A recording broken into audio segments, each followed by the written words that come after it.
Okay, सिर्फ anybody speaking, then आपका voice बहुत कट हो रहा है, सो wait till we start the concept. Whatever discussion is there, we'll do at the end of the class now because time is already up. Okay, bachcho, so last class we have done till here.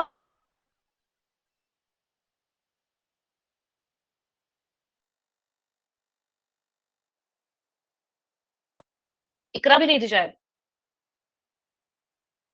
रेखा, हाँ रेखा was there. Okay, so ECG के बाद and double हमारे cardiac cycle के बाद next एक छोटा सा प्यारा सा कॉन्सेप्ट पढ़ेंगे हम, that is about what are blood vessels. सिर्फ बच्चों हमने अब तक ये तो देख लिया कि हम पूरे हमारे ब्लड को एक तरह से दूसरी जगह पे दौड़ा रहे हैं, फ्लो करे जा रहे हैं, बट इनका फ्लो जो होता है इनको भी हम कहीं ना कहीं कंट्रोल करते हैं, ठीक है, मैनिपुलेट करते हैं। कैसे? तो पहली बात, ब्लड वेसल्स कहाँ कहाँ से होती है, जहां जहां पे हमको टिश्यू लेवल तक पहुंचना है वहां तक। So right from the heart till all parts of bodies. तो हार्ट से लेके पूरे बॉडी की तरफ जो भी ब्लड लेके जाने वाला होगा उसको हम कहेंगे ब्लड वेसल्स। करेक्ट। अब ब्लड वेसल्स सिर्फ ब्लड ही लेके जाएंगे क्या? जरूरी नहीं है, वो उसके साथ गैस भी ट्रांसपोर्ट कर सकती है, बहुत सारे न्यूट्रिएंट्स का भी ट्रांसपोर्ट होगा, राइट। एंड वेस्ट मटेरियल्स जो है, वेस्ट मटेरियल्स को भी हम निकल देंगे बाहर, right. So these are all important functions.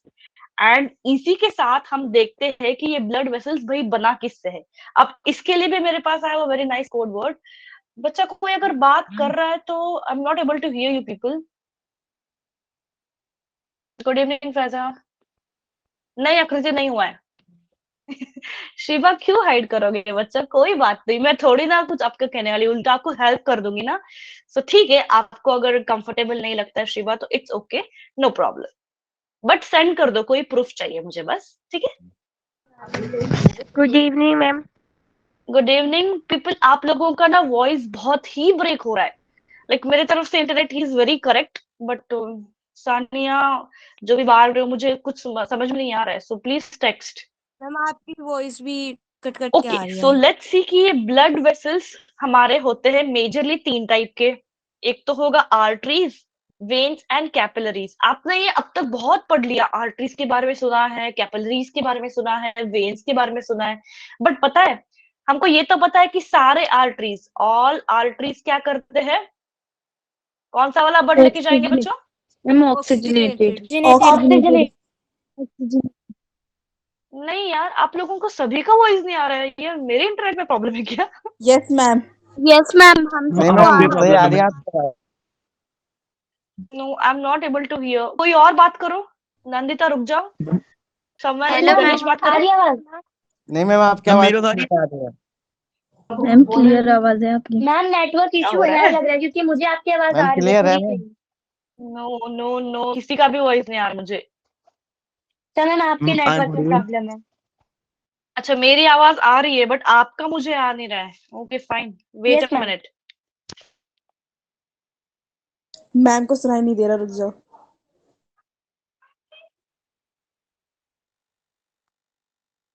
Speak anyone. Ma'am आवाज आ रही है? Yes, आ गया डन डन डन।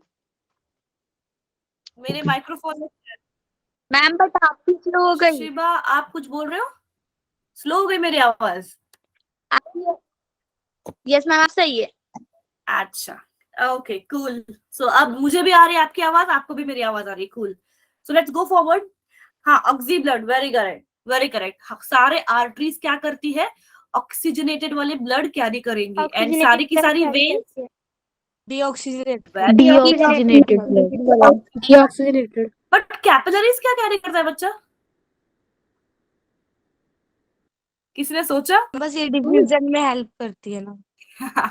ट्रू। सो देखो मेरे पास ना एक डायग्राम है खूबसूरत सा कैपिलरीज का। तो ये करता क्या है, मान लो इस तरफ से अगर आर्टरी आ रही है ऑक्सी वाला ब्लड लेके, ऑक्सीडेटेड ब्लड, एंड ये क्या रहेगा, इसके बाजू में क्या होता है, टिश्यूज होते हैं, हमारे बड़े बड़े सेल्स होंगे, टिश्यू होगा, क्योंकि ये टिश्यूज के ऊपर ही हमारे आर्टरीज एंड वेन्स लपटी हुई है, मान लो उसके ऊपर। तो ये क्या करेगा, यहाँ से ऑक्सीजन दे देगा एंड कार्बन डाइऑक्साइड यहाँ से वापस ले लेगा। तो ये जो थिन लेयर दिख रही है ना आपको, between the arteries and veins, ये जो हिस्सा है जहां पे आपको मिक्स दिख रहा है, दिस इज एक्चुअली कैपिलरीज। तो ये क्या है, कैपिलरी सबसे थिनेस्ट है, सबसे छोटे हैं। तो आर्टरीज एंड वेन्स जहां पे, सी हम आर्टरीज एंड वेन्स को ना एक साथ एकदम नहीं जोड़ सकते, क्योंकि एक ऑक्सी ब्लड लेके आता है, दूसरा ना डीऑक्सी ब्लड लेके आता है। तो दोनों को आप एक साथ जुड़ोगे ना, बहुत हल्ला मच जाएगा, फिर ब्लड में ना प्रेशर में ना बहुत सारे डिफरेंसेस आ जाएगा। तो क्या करते हैं कि यहां से मान लो कोई रुको जरा, आपका डाउट ले लूंगी मैं, 2 minutes wait wait wait wait. तो यहां से जब आर्टरीज आएगी ऑक्सी वाला ब्लड लेके, एंड जब इनको जाना पड़ेगा वापस से वेन्स की तरफ, तो इन दोनों को अलग रखना ही पड़ेगा, क्योंकि दोनों भी अलग किस्म का ब्लड लेके आते हैं। बट इनको ज्वाइन करने के लिए we have some thin network of capillaries. ये थिन नेटवर्क जो होगा, इसको हम कहते हैं कैपिलरीज। मतलब अगर आसान भाषा में बताऊं कि कैपिलरीज क्या है, वेन्स एंड आर्टरीज को जोड़ने वाली हिस्से जो होती है, उन्हीं को हम कहते हैं कैपिलरीज। Yes, clear? अब बात करो। Yes ma'am. Yes ma'am. समझे कैपिलरीज क्या है? कैपिलरीज ऐसा नहीं है कि वो शायद आर्टरी ही है या वेन ही है, ऐसा नहीं है। आर्टरीज एंड वेन्स जहां पे इकट्ठा आएगी, इवन अपने एल्वेलाई के लंग्स के बारे में जब पढ़ा था तभी भी देखा था हमने, कुछ ऐसे ब्लूइश रेडिश, देखो आपको कलर भी वहां पे दिख रहा है ना, कैसे लाइट लाइट डार्क रेड से थोड़ा सा लाइट लाइट होते होते देन होते जा रहा है। तो इसके ये कैपिलरीज को रखने की वजह क्या थी, क्यों रखा हम? डायरेक्टली आर्टरी को वेन के साथ जोड़ दो, ऐसा नहीं कर सकते, क्योंकि आर्टरी प्योर ब्लड लेके आ रही है, वेन इम्प्योर ब्लड को लेके जा रही है। तो ये बहुत ही हल्ला मच जाएगा अगर दोनों को आप कनेक्ट कर दोगे। तो इसलिए दोनों के बीच में हमने ब्रिज जैसा बना लिया। तो capillaries will some kind of act like bridge, and thin होती है बहुत सारी।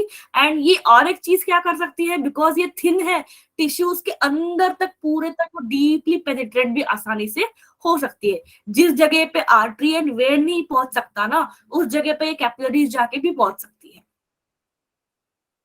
Okay, so let's see the difference, but before that ये तीनों भी वेसल्स 3 कॉमन लेयर्स ही बनी है। नाउ इन 3 कॉमन लेयर को याद रखने का ट्रिक ये है, TIME। So now T stands for what? T stands for tunica. देखो सबसे अंदर वाला लेयर जो होता है ट्यूनिका, एंडोथेलियल सेल से बना। नाउ द क्वेश्चन इज, क्या किसी को याद है एंडोथेलियल सेल के बारे में? कहीं तो पहले भी पढ़ा है, कहीं तो इसको देखा है। एंडोथेलियल लाइफ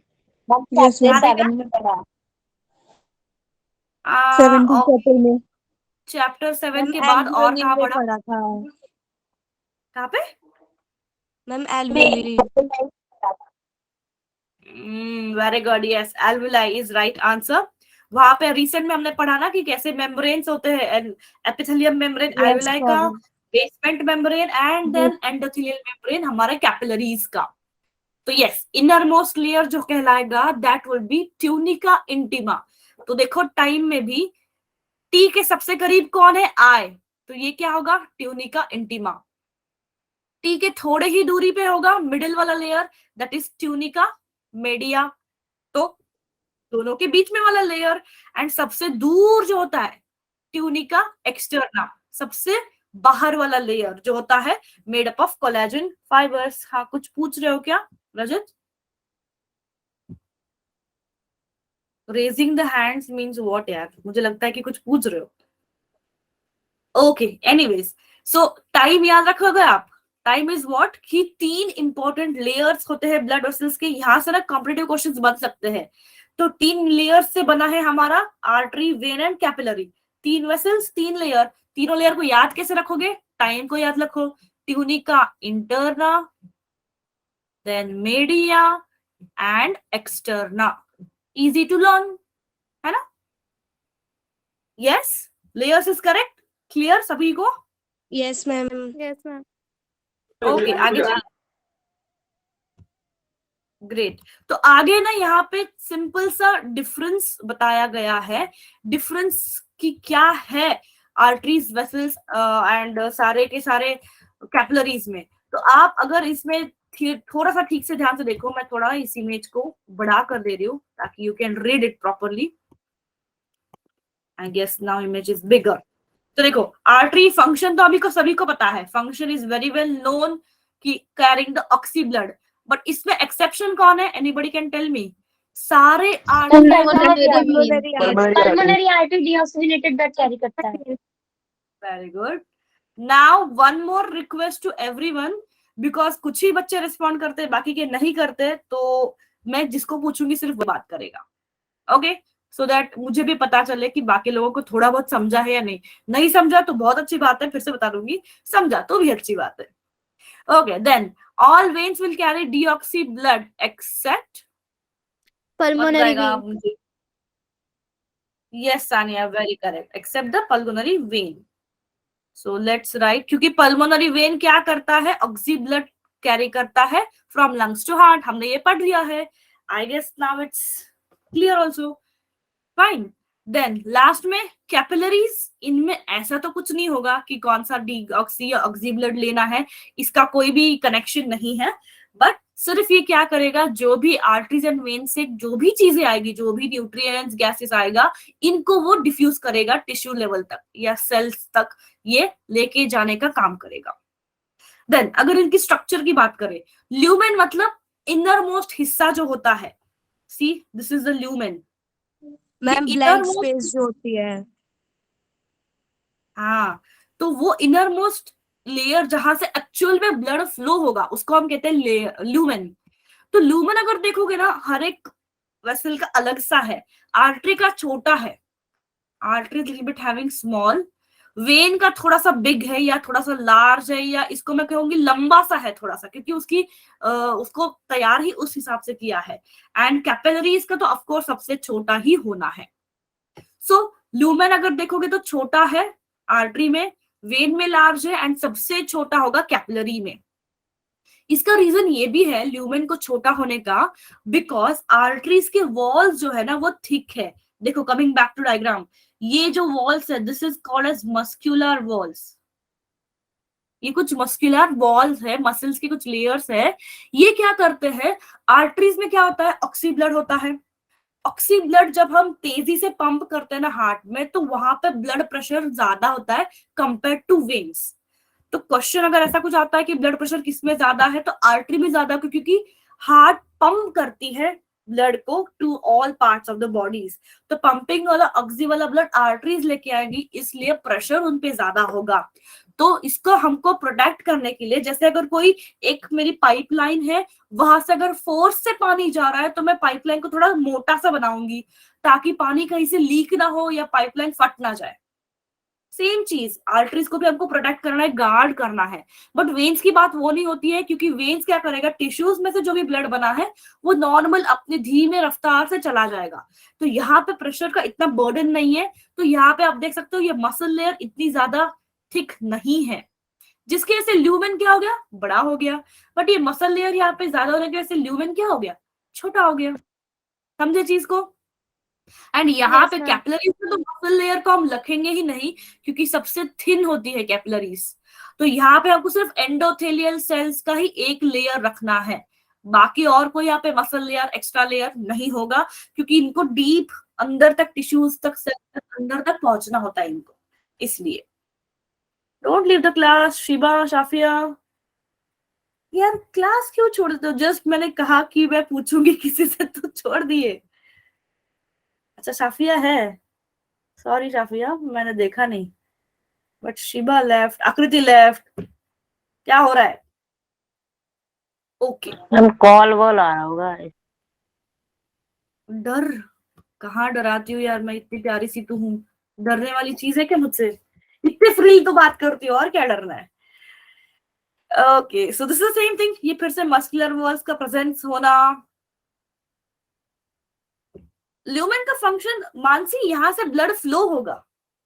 ये अगर मेरी आर्टरी है तो दिस इज ये एम्प्टी स्पेस ल्यूमेन रहेगा, यहां से तो ब्लड फ्लो होगा। समझे? हाँ, due pillow, wanted due. Okay so arteries में होती है थिक मस्कुलर वॉल्स, वेन में ये वॉल्स नहीं होगी, बट वेन में होंगे वॉल्स। क्यों पता है?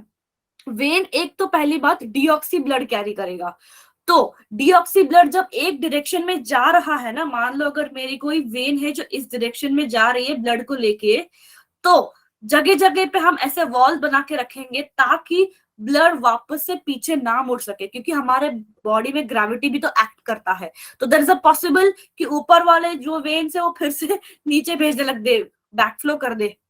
तो इसको रोकने के लिए हम वॉल को लगा के रखते हैं वेन्स में, क्योंकि डीऑक्सी ब्लड वापस टिश्यूज के पास या सेल्स के पास गया तो that would be very much dangerous.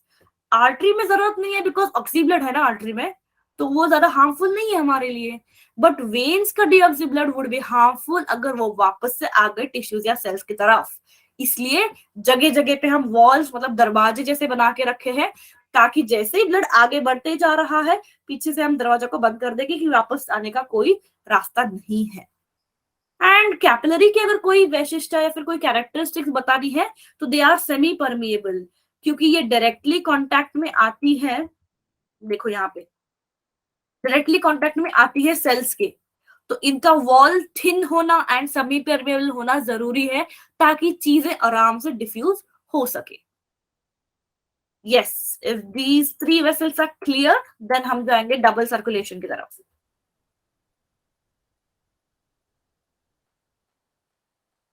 हाँ इकरा बोलो।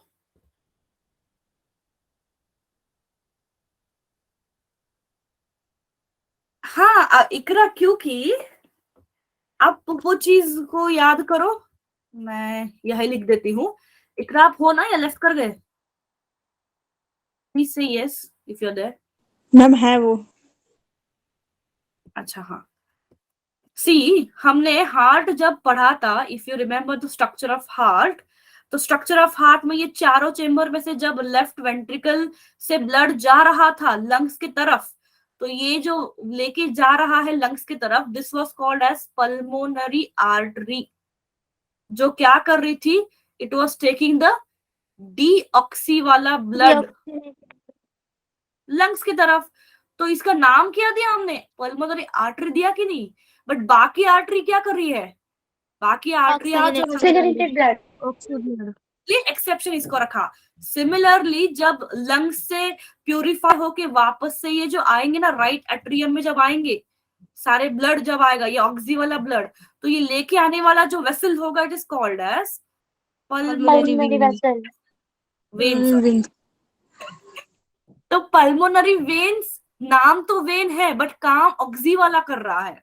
तो सिर्फ ये दोनों ही एक्सेप्शन है क्योंकि ये हार्ट से जुड़ी हुई है। इकरा जी समझे? So all the veins, all the arteries accept pulmonary artery जो होती है वो कैरी करेगी ऑक्सी ब्लड को, क्योंकि पल्मोनरी आर्टरी डीऑक्सी ब्लड को लेके जाएगी। And all the veins accept pulmonary when carry करेगी डीऑक्सी ब्लड को, क्योंकि ये ऑक्सी ब्लड को लेके आता है। हाँ सब में एक्सेप्शन है, पता है इकरा, बायो की ये खूबसूरत बात भी है, डिसएडवांटेज भी कह सकते हैं हम, कि हर बार कुछ ना कुछ एक्सेप्शन आ ही जाता है, क्योंकि bio is something nature you can say, and unpredictable, कभी भी कुछ भी कैसे भी हो सकता है, ऐसा वाला चीज है ये। तो लेट्स मूव फर्दर नाउ, आगे चले। डबल सर्कुलेशन किसको कहते हैं? अब हमने सर्कुलेशन तो पढ़ लिया, मतलब ये चीज अब सभी जानते हैं, इसमें कोई दोहराने वाली बात नहीं है कि राइट एट्रियम में जो भी आए, लेफ्ट एट्रियम में जो भी डीऑक्सी ब्लड आएगा उसको हम भेजेंगे वेंट्रिकल के पास, वेंट्रिकल से लंग्स, लंग्स से राइट एट्रियम से again right ventricle, and then aorta से पूरा body. So there is nothing again to tell about this. ये पूरा आपका कार्डियक साइकिल फंक्शन हमने देखा है। अच्छा केमिस्ट्री फिर भी ठीक है यार, फिजिक्स तो मेरे ऐसे जाता है, ऐसे फिजिक्स केमिस्ट्री तो फिर भी झेल ही लूं मैं। मैम फिजिक्स का नाम मत लीजिए, हम बहुत गुस्सा आता है। Okay fine, let's come back. Double circulation में हम क्या देखेंगे अब, कि ये डबल सर्कुलेशन पहली बात कहा क्यों जाता है, बिकॉज जो भी हमारा सर्कुलेशन होना है वो हार्ट के थ्रू होना है। मतलब हमने बॉडी से जो भी डीऑक्सी ब्लड लिया उसको हमने लेके आया हार्ट के पास पहले, एंड फिर हार्ट ने लिया लंग्स को। सिमिलरली लंग्स ने जब प्यूरिफाई किया तो ऑक्सी ब्लड डायरेक्टली बॉडी के पास भेजा है क्या? नहीं, हार्ट के No, पास madam. भेजा, Heart के फिर पास. हार्ट ने वो काम करा बॉडी को तरफ भेजने का। तो डबल सर्कुलेशन क्यों कह रहे हैं? क्योंकि जो भी ब्लड आ रहा है या जा रहा है या प्यूरिफाई हो रहा है, इट इज गोइंग थ्रू और वाया हार्ट। मतलब कोई बाईपास रोड यहाँ पे है नहीं, कोई रिंग रोड यहाँ पे है नहीं। हमको जो भी करना है हार्ट को, हार्ट का, दिल को संभालते हुए करना है। So that is what is called as double circulation, जहाँ पे दिस इज द पाथवे, ये पाथवे है, इसलिए हम इसको डबल सर्कुलेशन कह रहे हैं। करेक्ट? Yes, ma'am. ओके, बस हो गया, बस हो गया। Sahaniya, Akriti, Rajat, stop your discussion, come back to this. तो अब क्या होगा, पल्मोनरी एंड सिस्टमिक को डिवाइड करने का रीजन देखो। Pulmonary is mostly associated with what, जो भी लंग्स में चीजें होगी उसके साथ एसोसिएटेड होता है। एंड सिस्टमिक मींस जो भी बॉडी में होगा circulation, that is with the systemic circulation. तो देखो what is happening in pulmonary. Start अगर होता है पल्मोनरी का, लंग्स की तरफ सबसे पहले कौन लेके जाएगा? राइट वाला ventricle, deoxy blood Pulmonary artery. हाँ correct, pulmonary artery he, but कहां से? राइट वाली वेंट्रिकल से। नाउ पे अटेंशन ना, डीऑक्सी ब्लड को लेके जा रही लंग के पास, हमने इसको कर दिया यहाँ पे प्यूरिफाई, अब हो गया ये ऑक्सी ब्लड, एंड वापस जब लाएंगे तब उसको डाल देंगे लेफ्ट वाले एट्रियम में। तो इसका मतलब क्या हुआ, कहां से कहां शुरू हो गई बात हमारी?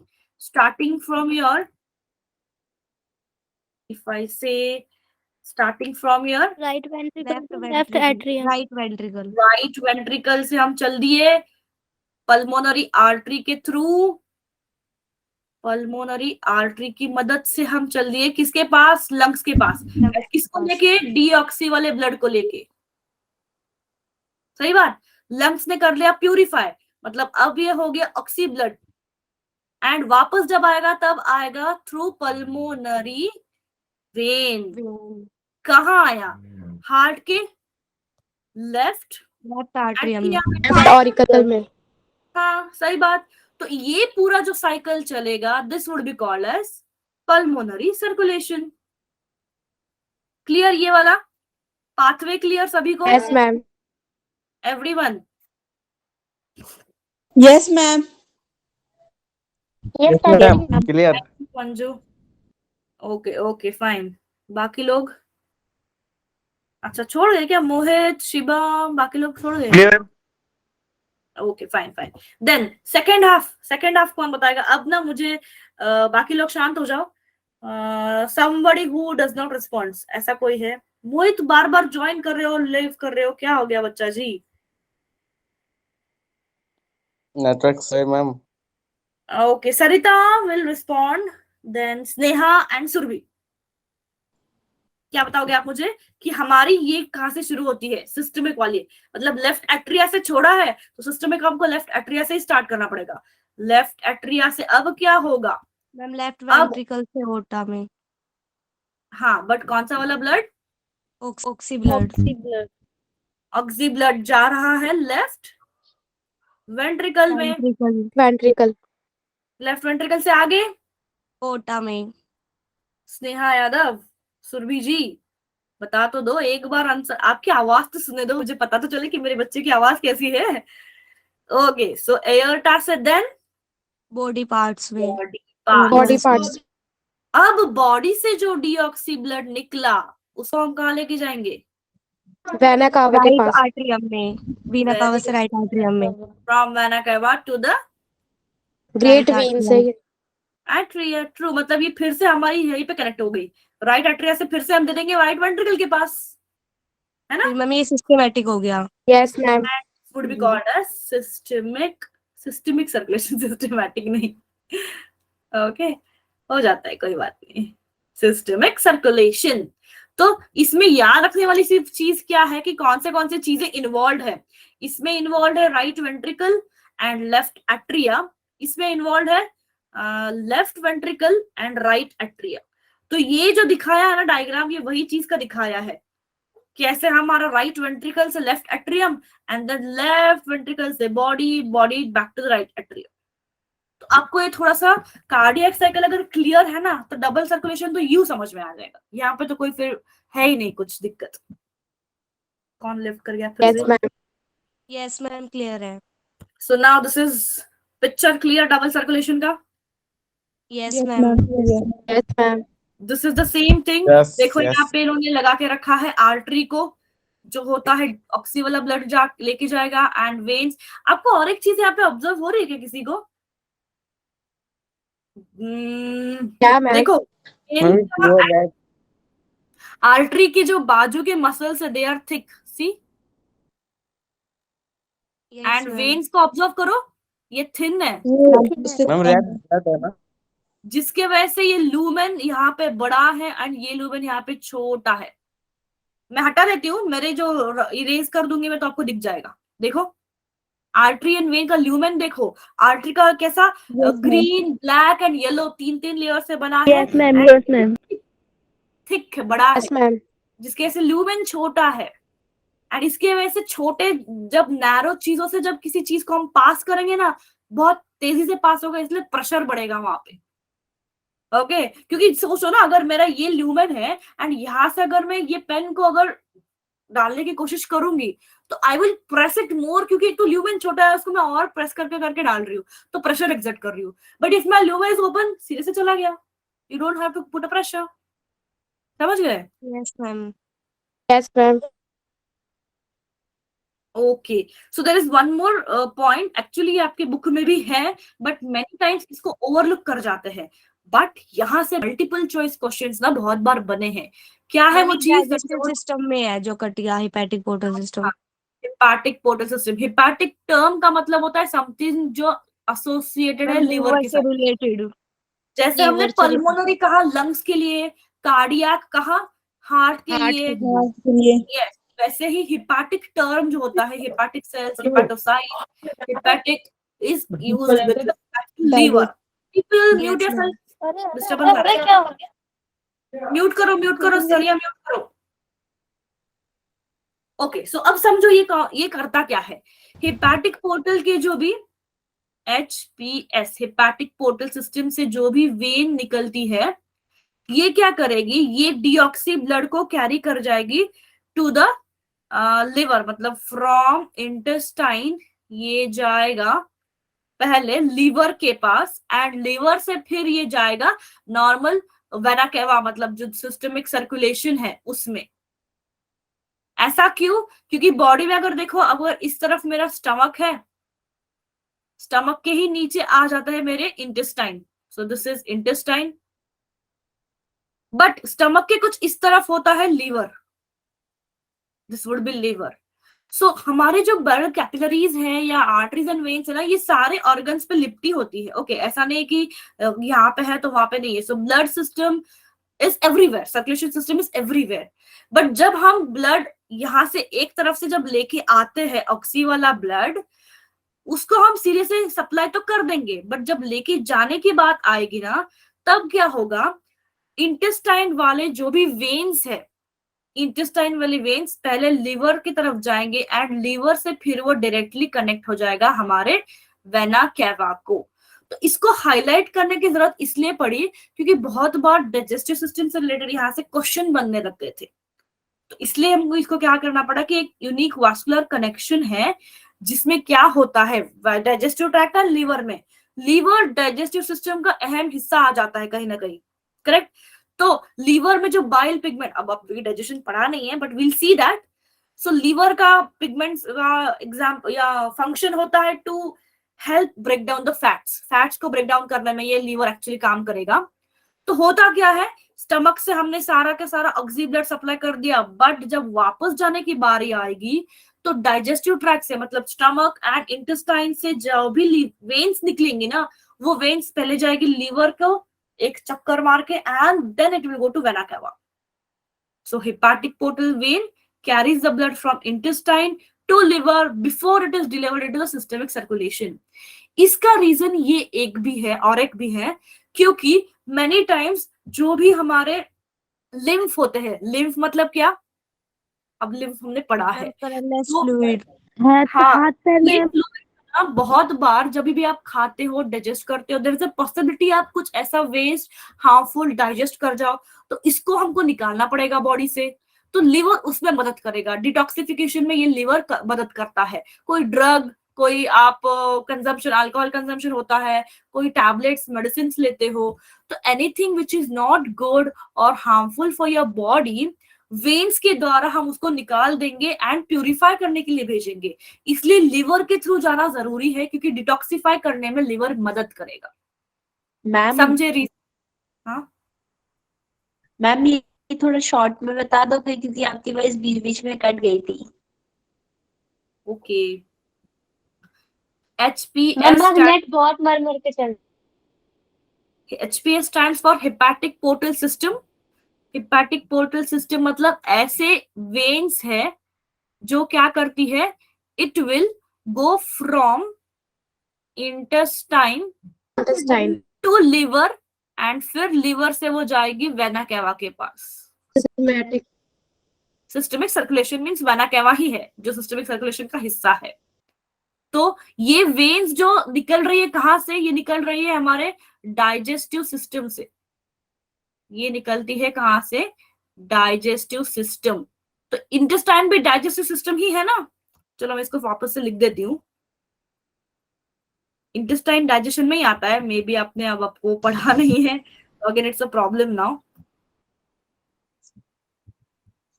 कहाँ लिखो यार, व्हाइट से लिखना मैम।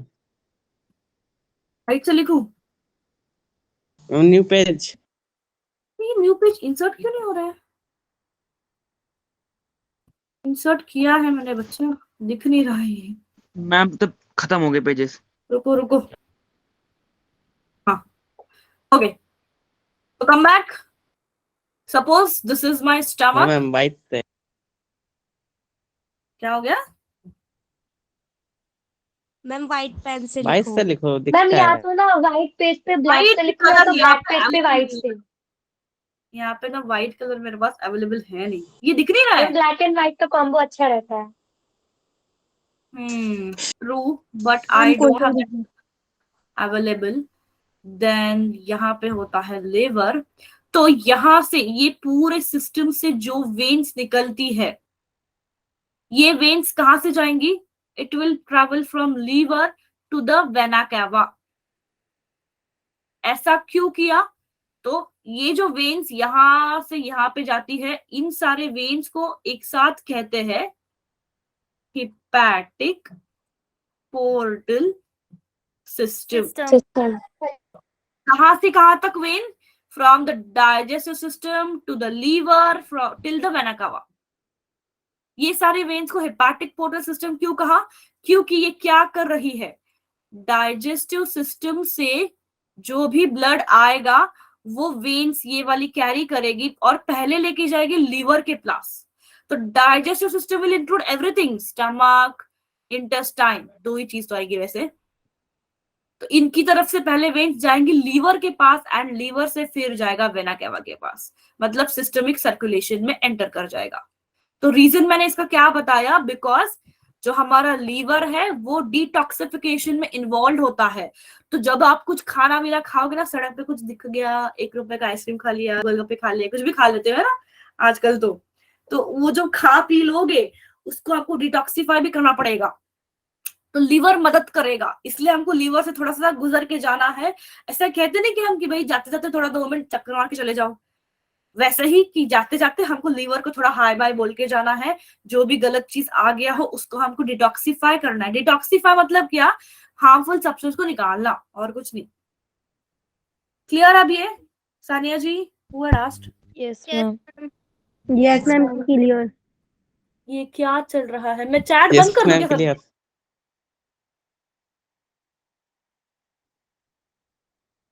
हाँ Sania, I guess it's clear. And now don't do this all. होता है। ओके, सो ये क्वेश्चंस बाद में करेंगे। Let's complete the first concept and then go to questions. Okay, now coming to the regulation. अब रेगुलेशन में ना 2-4 कुछ ऐसे पॉइंट्स है जो एक्स्ट्रा आपको याद रखने पड़ेंगे in respect to regulation also. तो रेगुलेशन में सबसे पहले जो काम करेगा अबाउट लंग्स में कौन काम करा था, डू यू रिमेम्बर? लंग्स का रेगुलेशन मतलब रेस्पिरेशन का रेगुलेशन। alveoli, ma'am medulla. बच्चा जी, रेगुलेशन रेगुलेशन, आपका मैम मेडुला कर रहा था, मेडुला। मेडुला। हाँ, तो मैं राय मेड करके याद भी कराया था, rhythmic centre medulla, and rhythmic centre के बगल में होता है कीमो सेंटर, तो रिदमिक राय मेड केम करके याद करवाया था आपको। क्या फायदा हुआ ना याद करके। फाइन। सो अब इसको याद करने के लिए हार्ट की चीजों को कौन रेगुलेट करेगा, तो हमारे पास होता है एक system called as autonomic nervous system. अब जिसने भी नर्वस सिस्टम का चैप्टर पढ़ रखा है उसको पता होगा शायद। तो ऑटोनॉमिक मतलब जो हमारे कंट्रोल में नहीं होता है, वो नॉट इन कंट्रोल। आपके हार्ट बीट्स आपके कंट्रोल में है क्या? Do you think? No no ma'am. No ma'am. आप हार्ट बीट को कंट्रोल नहीं करते हो। no ma'am, function of heart is not under the control, but कौन कंट्रोल करेगा? अगर आप नहीं करे तो कौन? Your brain. It will control brain. By the brain, correct. तो Brain. ब्रेन का भी कौन सा रीजन यहाँ पे कंट्रोल करेगा? That is your medulla reason. So medulla reason controls it, medulla. But medulla reason से भी ना कुछ नर्व्स निकलते हैं, कुछ नर्व्स के हिस्से हैं जिनको हम ऑटोनॉमस एंड सेंट्रिक नर्व्स कहते हैं। तो ऑटोनॉमस मतलब ऐसे ग्रुप ऑफ नर्व्स जो नॉन कंट्रोल्ड वाले ऑर्गन्स को मैनिपुलेट करेंगे या कंट्रोल करेंगे, उनके ऊपर वो अपना रेगुलेशन, अपनी आंख जमा के बैठते हैं, क्योंकि बॉडी के तो कंट्रोल में है नहीं, तो किसी को तो कंट्रोल करना पड़ेगा, तो वो होगा ये वाला हिस्सा, autonomic nervous system, also known as ANS। इसके अब होते हैं दो हिस्से, सिंपैथेटिक एंड पैरासिम्पैथेटिक। तो पता है ये दोनों ना एकदम उल्टा काम करती है एक दूसरे से। मतलब सिंपैथेटिक वालों ने अगर कुछ कर दिया है, कुछ चीज अगर सही कर दी है, तो उसका उल्टा करेगा पैरासिम्पैथेटिक। मतलब फॉर एग्जाम्पल, अगर आपको अच्छा सा एग्जाम्पल देने की चाहूं, मैं कोशिश करूँ ना, तो देखो सिंपैथेटिक नर्व्स क्या करते हैं? हार्ट रेट को, कार्डियक आउटपुट को इंक्रीज करेंगे। तो पैरासिम्पैथेटिक नर्व्स क्या करेंगे? उसका रिवर्स, हार्ट उसको डिक्रीज करेंगे। करेंगे, कार्डियक आउटपुट को डिक्रीज करेंगे। तो मतलब ये क्या कर रहा है? उल्टा चीज कर रहा है। सिंपैथेटिक क्या कर रहा है? हार्ट बीट अगर है, या कार्डियक साइकिल, या कार्डियक आउटपुट बोल दो आप, ये सारे चीज को इट इज डिक्रीजिंग। तो कब डिक्रीज करने की जरूरत पड़ती है? मान लो you are doing exercise, exercise करते वक्त सिर्फ लंग्स का वॉल्यूम नहीं बढ़ता है, इवन हार्ट भी तेज से पंप करने लगता है, क्योंकि आपके पूरे बॉडी को उसको ब्लड सप्लाई करते रहना है। आप जोर जोर से भाग जो रहे हो, तो जैसे रुक जाते हो, तो रुकने वाला काम ये पैरासिम्पैथेटिक करेगा, इंक्रीज वाला काम रुकने वाला काम ये सिंपैथेटिक करेगा, इंक्रीज वाला काम ये पैरासिम्पैथेटिक करेगा। तो भाग भाग के रुक जाओगे 1 मिनट के बाद, तो अब मुझे हार्ट बीट को नॉर्मल, जो मेरे 70 से 80 बीट थे, उसके ऊपर लेके आना है। क्या करूंगी मैं? सिंपैथेटिक नर्व्स को एक्टिवेट कर दूंगी। अब क्या हो गया? मान लो may be due to the low blood pressure, या किसी वजह से स्टार्विंग हो गया है, आपने खाना वाना ठीक से खाया नहीं है, जिसकी वजह से पूरी डिक्रीज हो चुकी है आपकी हार्ट बीट, ना उसको इंक्रीज करो। तो ये क्या करेगा? हार्ट बीट को, कार्डियक आउटपुट को इंक्रीज। आप लोग हो ना, इतने शांत हो जाते हो यार, डर लगता है। मैं आप ही को यस मैम यहीं पर है। को पढ़ा रही सर बोलते तो आप ही बोलते हो शांत हो जाओ, शांत हो जाओ, फिर शोर मचाते हैं। मैं गौर से सुनते ना, ध्यान रहता है, इसलिए बोलते नहीं है, बोलना भूल जाते हैं। फाइन। तो मेरे को शांत बच्चे अच्छे नहीं लगते। रुक जाओ 2 मिनट प्लीज। तो हार्ट बीट को हम यहाँ पे क्या कर रहे हैं? इंक्रीज कर रहे हैं। अगर लो हो रखा है ब्लड प्रेशर, कार्डियक आउटपुट अगर लो हो रखा है, होता है कभी कभी किसी को अगर मेडिसिन की एलर्जी है, किसी ने खाना पीना या नींद ठीक से हुई नहीं है, देन अगर 70 बीट्स पर मिनट है, तो कभी कभी 60 या 65 हो जाते हैं फॉर सम रीजंस। तो उस टाइम पे फिर पैरासिम्पैथेटिक नर्व्स एक्टिवेट कर दिया जाएगा मेडुला रीजन से, एंड बोला जाएगा कि भाई आपको वापस से नॉर्मल पे लेके आना है। So that is how the regulation of cardiac activity is done. And in regulation को collectively कहा जाएगा myogenic. Myogenic मतलब self dependent, खुद ही का काम खुद करता है। यहाँ पे कोई और कुछ नहीं कर रहा है हार्ट के लिए। हार्ट ने अपना एक्शन पोटेंशियल भी खुद ही जनरेट कर लिया, खुद का रेगुलेशन भी खुद ही कर लिया। याद है ना, SAN node, sinoarterial node and van, ये नोडल टिश्यू क्या थे, नर्व्स एंड मसल्स के कॉम्बिनेशन के सेल्स है ये। तो खुद ही एक्शन पोटेंशियल सेल्फ एक्साइटेबल था वो। तो मायोजेनिक क्यों कहा हार्ट को, क्योंकि वो खुद का काम खुद ही करेगा, किसी के ऊपर डिपेंडेंट नहीं है। सबसे अच्छा बच्चा है हमारा हार्ट, है ना। Yes ma'am. Ma'am. Okay, so this was about regulation. Clear? तो हम डिसऑर्डर्स की तरफ चलेंगे। Yes ma'am. मैम एक बार ये स्लाइड कर लो। हाँ, मैम लेकिन कुछ कंडीशंस ऐसी होती है ना जिसमें हार्ट बीट हमारा जो मेडुलर रीजन है वो कंट्रोल करता है, वो कौन सी नर्व्स होती है मैम? मतलब मेडुलर रीजन ही तो कंट्रोल कर रहा है। मैम जैसे कोई भी एकदम सडन सिचुएशन आ जाती है तो एकदम से हम्म। हार्ट बीट तेज हो जाती है, तो उसमें भी कोई नर्व्स काम करती है, तो मैम वो यही नर्व्स है? हाँ, दो ही, यही तो, एक तो तेज होना, दूसरा घटाना। तो तेज हो रही है मतलब आप डर गए हो या एक्सरसाइज कर लिया है या कुछ, जिस भी सिचुएशन में तेज हो रखा है, तो तेज कर रहा यार ये सिंपैथेटिक वाले नर्व्स ने। अब तेज हो रखा था, उसको नॉर्मल भी तो कराना पड़ेगा, वो करेगा पैरासिम्पैथिक। समझे? Okay ma'am. गणेश हो गया है, थोड़ा बहुत बेयर कर लो यार, मुझे इतना बुरा पढ़ा रही हो क्या कि कब खत्म करोगे ma'am. Okay, fine. So last concept, that is your disorders. So disorders में ये हमने कल भी पढ़ाया था, आकृति वहां भी थी, यहाँ भी थी, है ना।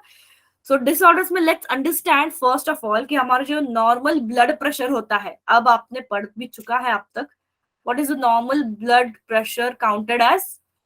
Systole upon diastole. Systole क्या है? Systole also called as? Contraction. Contraction. And diastole होगा relaxation. Relaxation. तो कितना होता है नॉर्मली? 120 or 80. 120 upon MMHG 80. क्यों कहा है? एनीबॉडी? MMHG का मतलब, इसको हमने वहां पे भी पढ़ा था ना, MMHG को। Ma'am mercury. Mercury. Correct correct. So and इसको टेस्ट करने वाला डिवाइस या इंस्ट्रूमेंट कौन है, कौन सा है? मैम स्पेग्नोमैनोमीटर। स्पिग्मोमैनोमीटर।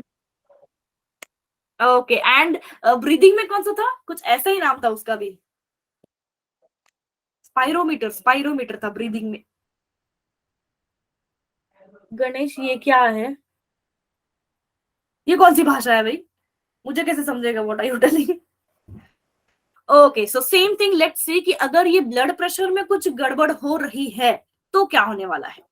देखो, ब्लड प्रेशर में अगर गड़बड़ होती है, मतलब नॉर्मल 120 से 80 के बजाय अगर अब हो गया 140/90, मतलब कॉन्ट्रैक्शन एंड रिलैक्सेशन तेजी से चल रहा है, इसका असर बहुत ही बुरा पड़ेगा हमारे दूसरे वाइटल ऑर्गन्स, किडनी हो, ब्रेन हो, लंग्स हो, लिवर, डाइजेस्टिव सिस्टम हो, इन सारे के ऊपर साला ब्लड प्रेशर का बहुत ही खराब असर पड़ता है, चाहे वो बढ़ रखा हो या कम हो गया हो। अगर ये 140/90 हो गया तो हाई हो गया, अगर मैं इसको 110 या 100 करती हूँ एंड बाय 60 करती हूँ तो भी ये कम हो गया। So less is also bad, more is also bad. तो कोई भी चीज बायोलॉजी के पर्सपेक्टिव से देखे, कोई भी चीज को नॉर्मल पे होना इज गुड, कोई भी चीज को ओवर करते हो तो भी अच्छा नहीं है, कम भी करते हो तो भी अच्छा नहीं है। Now this was about what, your blood pressure. And generally जो ब्लड प्रेशर की गोलियां होती है ना, वो बहुत हाइपरटेंशन मतलब हाई वाले चीजों को अफेक्ट करती है, मतलब जिनको भी हाई ब्लड प्रेशर है उन्हीं को वो टैबलेट दिया जाता है। लो बीपी वालों को थोड़ा बहुत लाइफस्टाइल चेंज करने के लिए कहा जाएगा, या have a good amount of food, fruits and nutrients, ताकि आपका बीपी जो है वो रेगुलेट कर सके। सेकेंड बात, high BP and low BP का हो सकता है about the imbalance in electrolytes या आपके जो जिसको हम कहते हैं सॉल्ट्स एंड वाटर का इम्बैलेंस। क्या है यहाँ पे ऐसा एक भी बच्चा है जो मुझे बता सकता है कि ब्लड में ऑस्मोटिक बैलेंस कौन मेंटेन करता है? पढ़ा है हमने, फिर से बता रही हूँ क्वेश्चन, ब्लड में ऑस्मोटिक बैलेंस को मेंटेन करने वाले प्रोटीन का नाम चाहिए मुझे। एल्ब्यूमिन। मैम वैसे तो किडनी करती है। Albumin. Very good Ma'am, Parul, albumin. Awesome, claps to you, very correct. Albumin is correct. Akriti kidney करती है, बट ब्लड सर्कुलेट नहीं होता ना किडनी। जब हम ब्लड को किडनी के पास लेके जाएंगे तब वो करेगा, बट पूरे ब्लड का जो ऑस्मोटिक बैलेंस है वो अल्ब्यूमिन मेंटेन करेगा। तो बच्चा, जब ये भी अगर किसी ने देखा है आपके फादर मदर या ग्रैंड पेरेंट्स किसी के भी हाथ में पैर में कभी कभी अगर बहुत देर तक वो बैठे रहे ना, उनके पैर में स्वेलिंग आती है। Have you observe? Why? Because lymph accumulation हुआ है वहां पे, बीपी lymph accumulation हो रहा है, जिसके वजह से वो दर्द नहीं करेगा। आप छू के देखो, स्वेलिंग होगी ना, वो सूजन को छू के देखो, इट विल नॉट पेन, वो पेन Yes, नहीं ma'am. करता है, बट वहां पे क्या हो जाएगा, बहुत सारा लिम्फ अक्यूमुलेट हो जाएगा, तो उसको वापस से लिया नहीं जा रहा है ठीक से, इसलिए वहां पे वो अक्यूमुलेट हो रहा है। तो दीज आर ऑल इंटरकनेक्टेड, सभी की सब चीजें सारी इंटरकनेक्टेड है। ओके, सो नेक्स्ट डिजीज है हमारे पास कैड, करोनरी आर्टरी डिजीजेस या अथेरोस्क्लेरोसिस। इसको आप स्पेल कैसे करोगे, सब एक बार करो, atherosclerosis. Atherosclerosis. Atherosclerosis.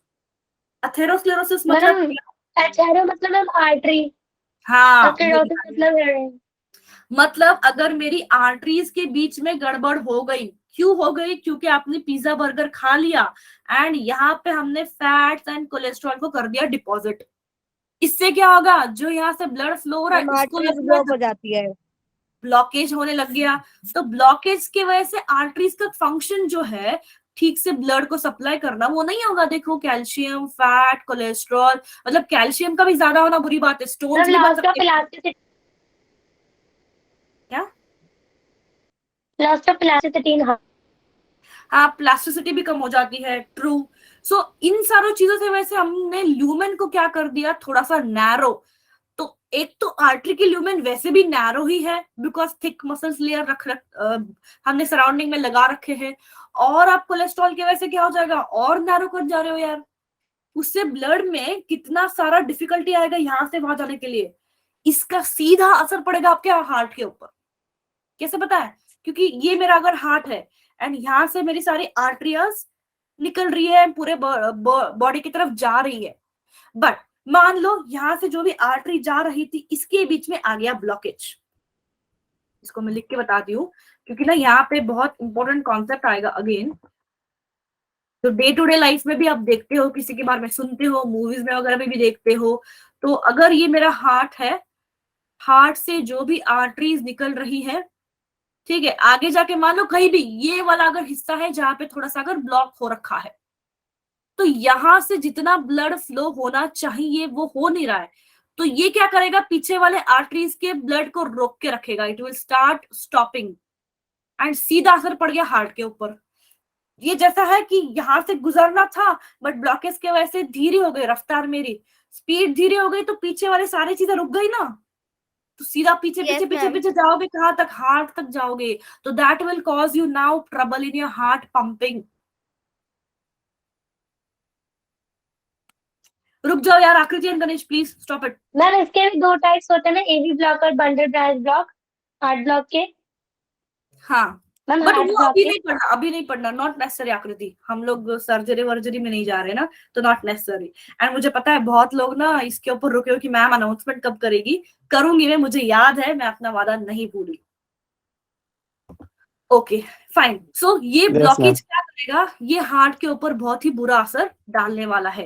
That's why it is called as कि कभी अगर हार्ट के ब्लॉकेज में आ जाते हैं कुछ दिक्कतें, तो उसको एक हम क्या कर सकते हैं कि इस ब्लॉक को हटा दो by either using some medicine.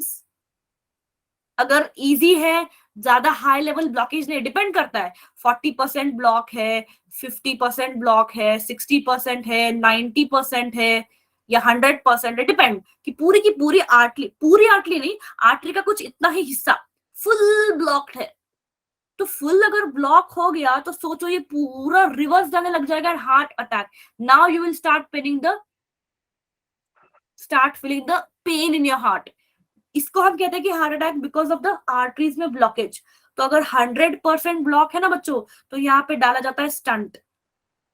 मतलब ये आर्टरीज को अब हम खोलेंगे बाय पुटिंग एन इंस्ट्रूमेंट, इसको हम खोल देंगे अब। तो ये स्टंट को ऐसे बीच में हम लगा के रखेंगे ताकि यहाँ से ब्लड फ्लो आसानी से हो जाए। ये होता है अगर मैक्सिमम ब्लॉकेज है तो। अगर 50-60% तक ब्लॉकेज है तो मेडिसिन या एक्सरसाइज कर लो भाई, थोड़ा सा वेट घटा लो, डाइट को मेंटेन करो, मेंटेन योर डाइट, जहाँ पे आप ज्यादा कोलेस्ट्रॉल फैट चीजें खा नहीं रही हो, तो थोड़ा लाइफस्टाइल चेंज से फिर ये चीजें करेक्ट हो सकती है। तो सर्जरी करना बॉडी फ्लूइड जमा होने की वजह से होता है क्या मैम? जो ब्लॉक, एक तो मैम वो वेसल जो होते हैं श्रिंक हो जाते हैं, वो भी ना मैम नस ब्लॉक होती है ना, बॉडी नस फ्लूइड नहीं, जमा होने ब्लड की वजह से। वेसल, नस इज नर्व, नर्व ब्लॉक नहीं होगा, ब्लड का वेसल, आर्टरी तो मैम ब्लॉक। वो दोनों अलग अलग है, दोनों अलग अलग है। Nerves is different, arteries is different. Nerves तो इम्पल्स कंडक्शन करता है। आप हिंदी वाला नस बोल रहे हो या इंग्लिश वाला नर्व्स बोल रहे हो? नो मैम, मैं हिंदी वाला नस बोल रहा हूँ। हाँ, हिंदी वाला तो सही बात है, पल्स कहते हैं उसको, पल्स इज नथिंग बट नस। इंग्लिश वाला नर्व्स इज डिफरेंट। मैम एक तो होता है कि बॉडी फ्लूइड जमा होने की वजह से ना श्रिंक हो जाती है कोई that is lymphatic system. Lymph अगर जमा होने लग गया तो वहां पे स्वेलिंग होने लग जाएगी, एक बात ये है। Okay ma'am. हाँ, ओके। तो फिर अगर नेक्स्ट अगर देखा हम कंडीशन एंजीना पेक्टोरिस। एंजीना पेक्टोरिस मतलब क्या? बहुत शार्प पेन होने लगता है तेजी से हमारे हार्ट में। तो there is a very acute chest pain. ये क्यों होने लग गया? बिकॉज हार्ट को खुद को ऑक्सीजन अच्छे से मिल नहीं रहा है। मतलब यहाँ पे हमने हार्ट से बहुत सारी मेहनत तो करवा ली, बट हार्ट को खुद को भी तो ऑक्सीजन चाहिए ना, ये हम भूल गए। आपको एक बात मैंने भी बताई थी कि हार्ट का भी खुद का मसल भी मेटाबॉलिज्म करता है, जिससे डीऑक्सी ब्लड निकलेगा, जो कोरोनरी साइनस लेके जाएगा towards your right atrium, inferior vena cava, superior vena cava and coronary sinus. मैंने पढ़ाया है, नोट्स में है भी, पीछे जाके देख लो आप। तो Yes, ma'am, जैसे हम हार्ट से डीऑक्सी ब्लड को निकालते हैं, ऑक्सी ब्लड को देना भी पड़ता है, क्योंकि हार्ट इतना काम कर रहा है, बिना रुके 24 घंटे 7 दिन पूरे दिन काम करता रहता है, उसको ऑक्सीजन सप्लाई करना भी उतना ही जरूरी है। बट अगर यहाँ पे कहीं पे ब्लॉकेज है तो घूम के आते वक्त यहाँ पे मतलब कुछ आर्टरीज यहाँ पे भी जाएंगी ना, तो यहाँ वाली आर्टरीज ऑक्सीजन अगर ठीक से सप्लाई नहीं कर रही है ना, तो हार्ट में फिर you will start feeling the pain, the sensation, क्योंकि वो काम ठीक से नहीं करेगा। अब इसने काम ठीक से नहीं करेगा तो ठीक से पंप आउट नहीं होगा ब्लड, मतलब सब कुछ अगेन रिलेटेड है, एक दूसरे से कनेक्ट हो रहा है। फिर ठीक से ब्लड सप्लाई नहीं होगा। मान लो 70 ml ऑफ ब्लड कुछ हो रहा था सप्लाई, कुछ 50-60 तक वो घट जाएगा, क्योंकि उतना ऑक्सीजन नहीं दे रहे हम, ऑक्सीजन नहीं दे रहे तो हार्ट थक जा रहा है। तो eventually it may lead to heart failure also, जहाँ पे क्या होता है, heart is not pumping the blood effectively enough to meet the body's need. ये क्यों हो गया? क्योंकि हार्ट को खुद को ऑक्सीजन नहीं मिला। खुद को ऑक्सीजन नहीं मिला तो वो थकने लग गए, टायर्ड होने लग गए, है ना। ऑक्सीजन नहीं रहते तो यू विल फील टायर्ड, थक जाते हो आप में एनर्जी नहीं रहती है। Oxygen is the last acceptor, वही एनर्जी बनाएगा, एटीपी बनाएगा। तो कार्डियक आउटपुट 70 से नीचे ड्रॉप हो सकता है, एंड ड्रॉप होने लगे इसका मतलब हार्ट ठीक से पंप नहीं कर रहा है ब्लड को।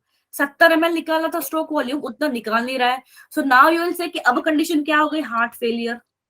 हार्ट ने अपना काम सही से नहीं किया, एंड जब इसका मसल अब डैमेज हो गया because of the blood supply का कम होने के वजह से, ऑक्सीजन का सप्लाई कम होने की वजह से, मतलब ये एकदम लास्ट वाली स्टेज है, तब हो जाएगा हार्ट अटैक, जहां पे आपको देखना पड़ेगा कि पंपिंग काम नहीं हो रहा है, या आर्टरीज ब्लॉक हो रही है, या ऑक्सीजन सप्लाई नहीं हो रहा है। उसके ऊपर फिर सर्जरी एंड ट्रीटमेंट जो भी है that would be decided. Clear? Ma'am angina में टिश्यूज डेड होने लगते हैं ना उसमें?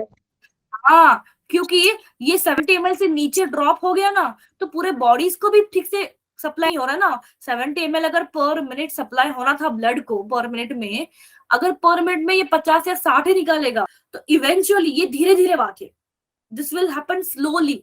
फिर मल्टीपल ऑर्गन फेलियर भी कहते हैं फिर, मतलब धीरे धीरे सारे टिश्यूज एंड ऑर्गन्स के ऊपर भी एक्ट करने लग जाएगा।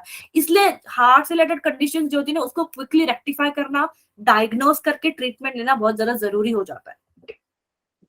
हाँ, नेक्स्ट क्लास है ना। Okay, let me do the announcements. I am sorry to take नमस्ते ma'am ji. Okay, no problem. मैंने क्वेश्चंस दे रखे हैं वैसे यहाँ पे बहुत सारे क्वेश्चंस। मैम अनाउंसमेंट क्या है? हाँ रुको, ये क्वेश्चंस खुद ही होमवर्क करके कर लो and will discuss in next class.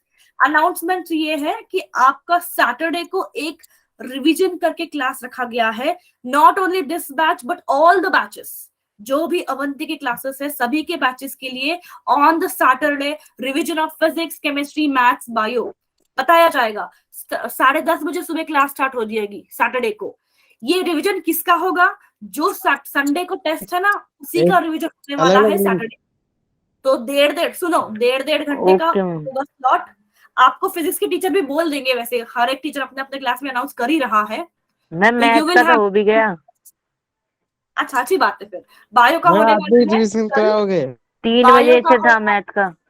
Shiv and Rajit, रुक जाओ, उसकी भी रिकॉर्डिंग होती मिल जाएगी।